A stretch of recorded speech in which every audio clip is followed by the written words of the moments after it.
New numbers out about the deficit, and turns out it's good news. The government says the deficit for the just completed 2014 budget year was $483 billion, the lowest of President Barack Obama's 6 years in office. Now, you might say that's damning with faint praise, but you have to understand the context. So when President Obama got into office, Bush gave him a nice little package, a going-away present. It was a deficit that was $1.41 trillion. Okay?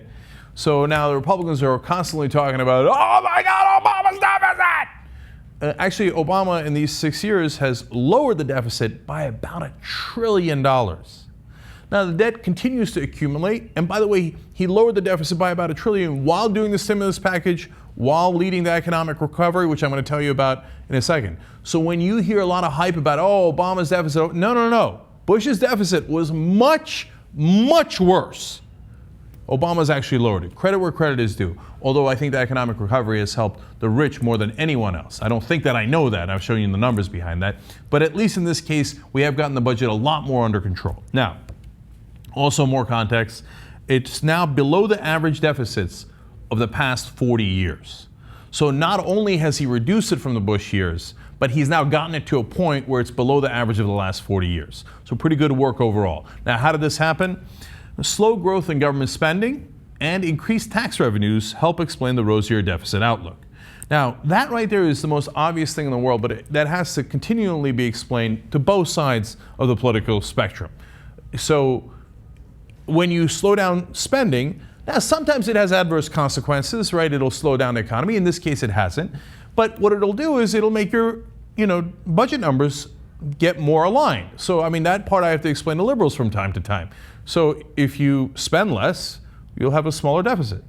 Say it with me. Of course. But the second part is the part that has to be explained to Republicans over and over again and to the whole Washington media establishment.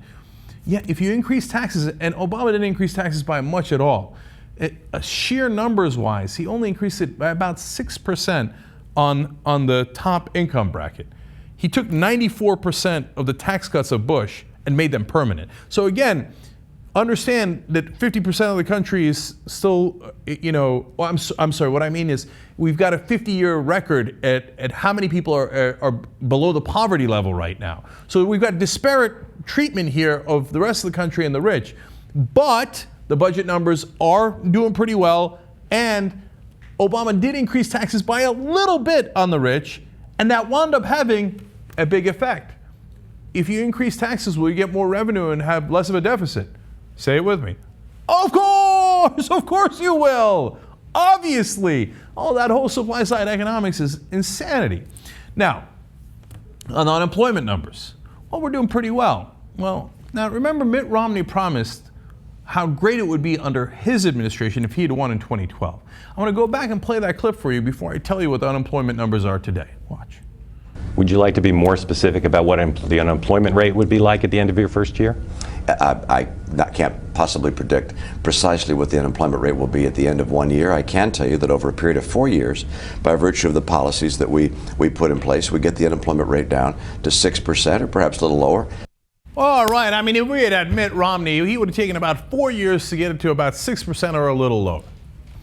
Well, 21 months after the election, less than 2 years later, half of the time that Mitt Romney said, the unemployment rate is 5.9%. It is under 6%.